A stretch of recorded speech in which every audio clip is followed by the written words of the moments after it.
प्यारे बच्चों, welcome to NEET JEE master class. So बेटा, आज का जो अपना टॉपिक होने वाला है, मैं लेके आई हूँ उन बच्चों के लिए जिन्होंने 2 से 3 ड्रॉप नीट के लिए दे दिए हैं और वो अभी सोच रहे हैं कि मैंने कहीं टाइम वेस्ट तो नहीं कर दिया या फिर मैं एक ड्रॉप और लगा लूं।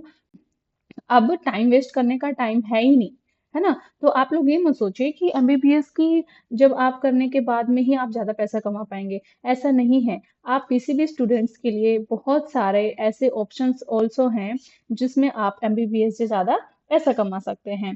तो अब ये क्या बोलते हैं, एमबीबीएस जो है टफ भी होता है और एक्सपेंसिव भी है। लेकिन क्या आप जानते हैं कि आप मेडिकल फील्ड में भी एमबीबीएस के भी डॉक्टर से ज्यादा कमा सकते हैं?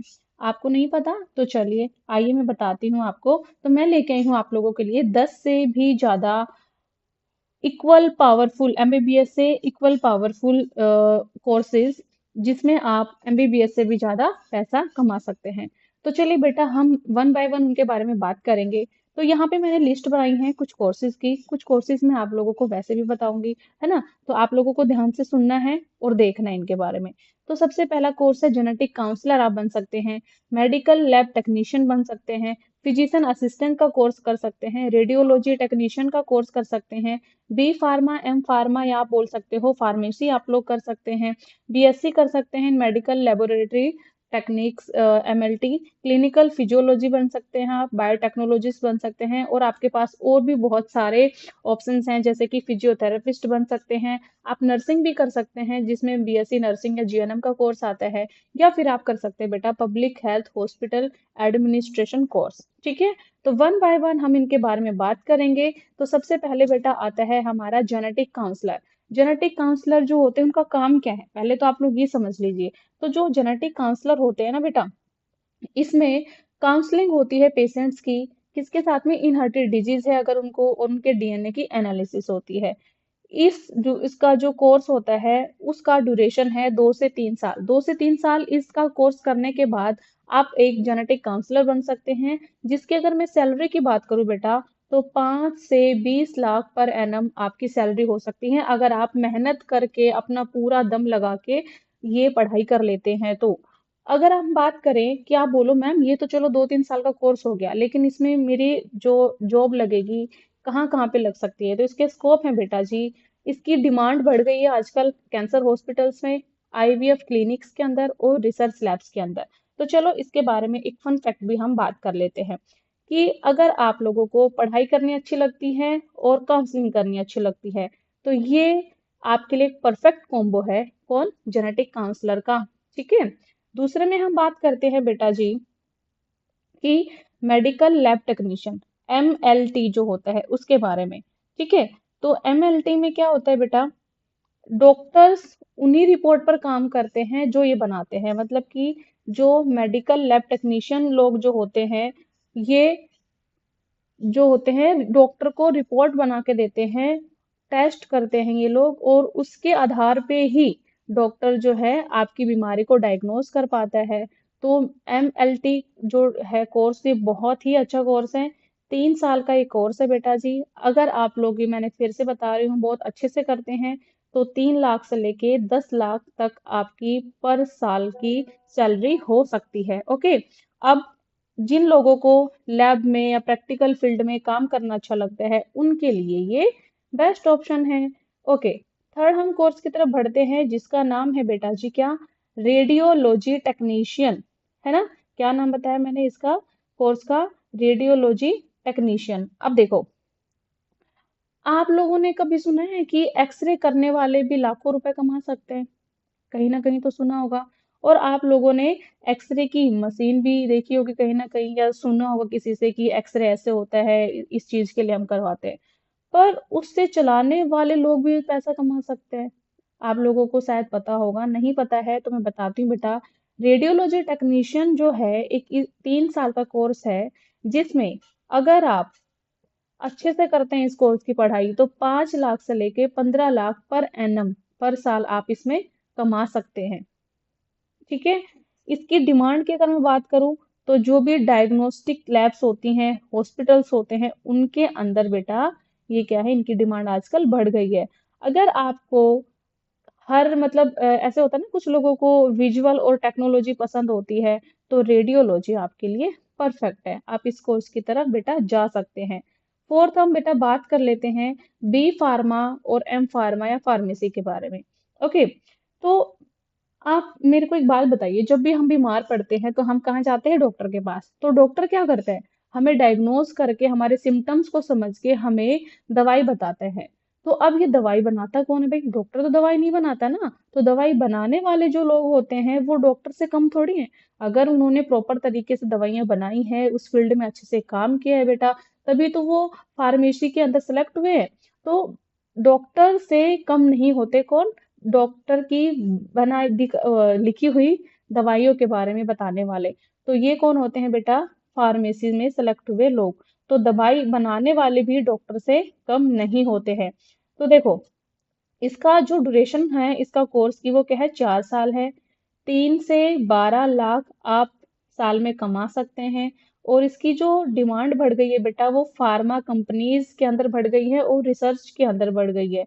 और क्या बोलते हैं, अगर आप ड्रग इंस्पेक्टर बनना चाहते हैं तो आपको फार्मेसी करनी पड़ेगी। तो देखो, अब ये देखो क्या बोलते हैं, फार्मेसी में अगर आप अब्रोड अगर आपकी जॉब लग जाते हैं ना बेटा, तो पैसे क्या, एमबीबीएस से इतने ज्यादा पैसे हैं ना इस फील्ड में, आपको बता नहीं सकती। मेरी एक फ्रेंड है, वो यूएसए में अभी, कभी मौका लगा उनसे बात करवाने का, आप लोगों से इंटरेक्ट करवाने का, तो मैं उनसे जरूर बात करवाऊंगी। वो इसी फील्ड में है, तो वो टचवुड बहुत अच्छा कर रही है इस फील्ड में। तो मैं आपसे जरूर मिलवाऊंगी कभी ना कभी उनसे। ओके, अब हम बात करते हैं फिजियोथेरेपी या ऑक्यूपेशनल थेरेपी के बारे में। ठीक है, अब देखो बेटा, हम लोग काम करते हैं, इतने आलसी जीव हो चुके हैं ना हम आजकल, सब ना, सब लोगों के कहीं ना कहीं पे पेन होता रहता है कि अभी मेरे पैरों में दर्द हो रहा है, अब मेरे घुटने में दर्द हो रहा है, और इतना जवान लोगों के उसमें हो रहा है शरीर में दर्द। तो क्या बोलते हैं, जो हमारे घर में बड़े बुजुर्ग हैं उनसे तो हम अक्सर ये सुनते रहते हैं कि बेटा मेरे आज घुटनों में दर्द हो गया, मेरी कमर दुख रही है, मेरे शोल्डर्स पेन कर रहे हैं। तो ये सब चीजें हम अपने आए दिन घर में किसी ना किसी से सुनते रहते हैं। तो देखो, डॉक्टर के बिना भी पेशेंट ठीक हो सकते हैं क्या? क्या आपको किसी को अपने दम पे, मतलब आप अगर इतने कॉन्फिडेंट हैं अपने अंदर कि कोई मरीज है, उस वो चल नहीं पा रहा है, उसकी बॉडी मतलब इतनी बुरी तरीके से दुखी हुई है, और डॉक्टर दवाइयां दे दे के भी उसके पेन को कम नहीं करवा पा रहा है, लेकिन आपके अंदर एक ऐसा पैशन है कि आपने उसको चला दिया। तो अगर ये आपके अंदर है, तो बेटा आप जाइए फिजियोथेरेपी या ऑक्यूपेशनल थेरेपिस्ट के अंदर। ठीक है, आप ये कोर्स कर सकते हैं। इस कोर्स की ड्यूरेशन होते हैं बेटा जी 4 से 5 साल। सैलरी इसकी होती है 4 से 10 लाख पर एनम, अगर आप किसी हॉस्पिटल में जॉब लग जाते हैं। दूसरा, आप लोगों ने ये सुना होगा कि फिजियोथेरेपिस्ट जो होते हैं अपने खुद के क्लिनिक भी ओपन कर लेते हैं, है ना? तो फिजियोथेरेपिस्ट जो होते हैं वो एक सेशन के हिसाब से जो है क्या करते हैं, पैसे लेते हैं। मान लो किसी के घुटने बहुत ज्यादा पेन कर रहे हैं, तो फिजियोथेरेपिस्ट क्या करेंगे, उनको जितनी बार बुलाएंगे उसके अकॉर्डिंग बार बार वो उनसे पैसे लेते हैं। तो ये हो गया खुद का उसमें, कि भाई आप लोगों ने खुद का क्लिनिक ओपन किया हुआ है, या फिर अगर आपकी जॉब किसी अच्छे गवर्नमेंट हॉस्पिटल में या फिर किसी प्राइवेट हॉस्पिटल में लगती है, तो उसमें आप 4 से 10 लाख रुपए एक साल के कमा सकते हैं। ओके, और मैं आपको बताती हूँ, अगर आप लोगों को सेवा करना अच्छा लगता है लोगों की, तो पेशेंट के साथ काम करके ये फील्ड आपके लिए बेस्ट हो सकता है। अब हम बेटा बात करते हैं फिजिशियन असिस्टेंट की। फिजिशियन असिस्टेंट कौन लोग होते हैं? आप लोग समझिए, डॉक्टर के राइट हैंड बनना है अगर आप लोगों को, तो आप फिजिशियन असिस्टेंट का कोर्स कर सकते हैं। अब मुझे ये बताइए कि कुछ लोग ऐसे होते हैं जिन्होंने बहुत जी लगा के, दम लगा के, पूरा मन से अपनी एमबीबीएस के लिए नीट की तैयारी की थी, लेकिन फिर भी उनको जो नीट है क्लियर नहीं हो पाया। और एमबीबीएस करने का उनका मन किस लिए था कि जब वो डॉक्टर बने तो वो सर्जरीज कर सके, है ना?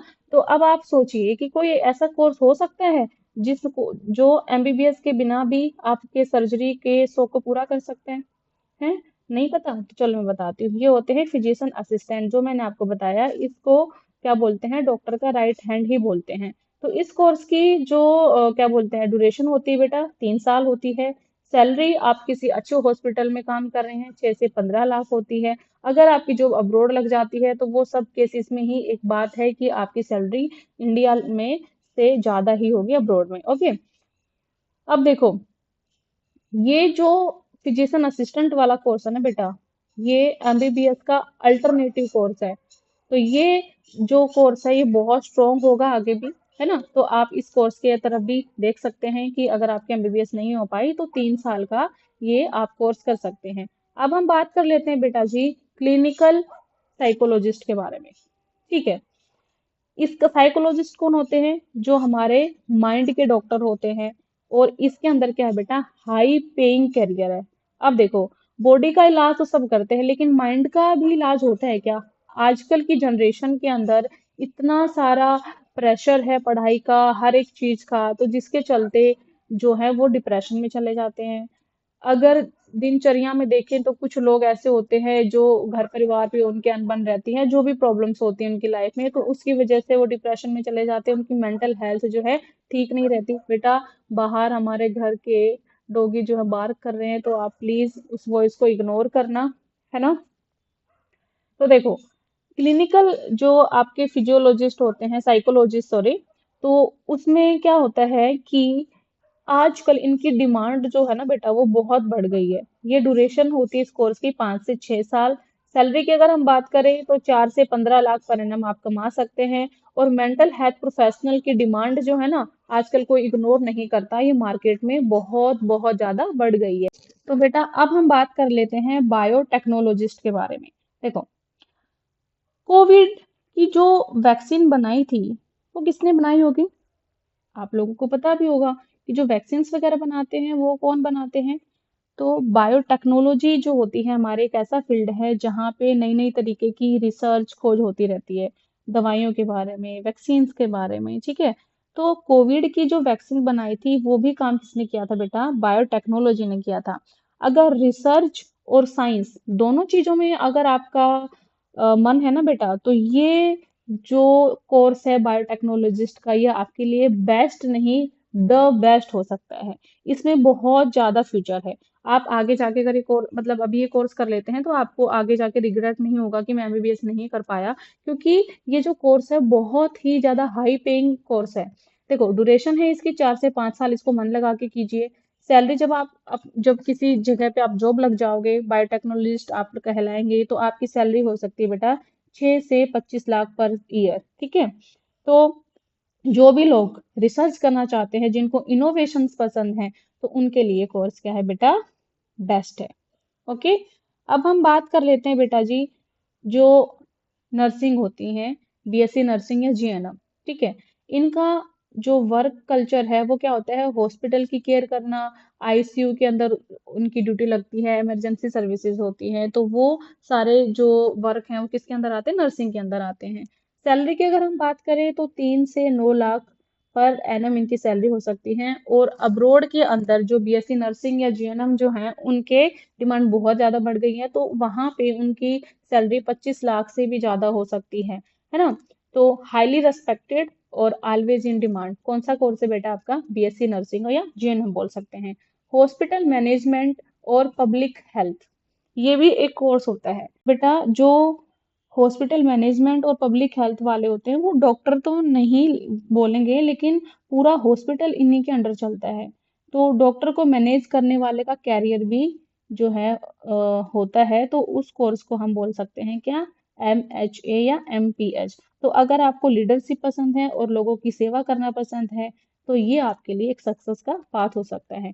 इस कोर्स के अंदर एमएचए और एमपीएच करके दो कोर्सेज आते हैं, ये आप कर सकते हैं। सैलरी इसकी होगी 5 से 20 लाख पर ईयर, और इसका वर्क क्या होगा? हेल्थ केयर प्लानिंग और हॉस्पिटल मैनेजमेंट। इसके अलावा बेटा हाँ, अगर हम बात करें तो और भी बहुत सारे कोर्सेज होते हैं एमबीबीएस के अलावा, जैसे कि बीडीएस हो गया, है ना। बीडीएस करके भी आप लोग अच्छा खासा क्लिनिक अगर खोल लेते हैं खुद का, तो क्या बोलते हैं, उसमें आप बढ़िया कमा सकते हैं।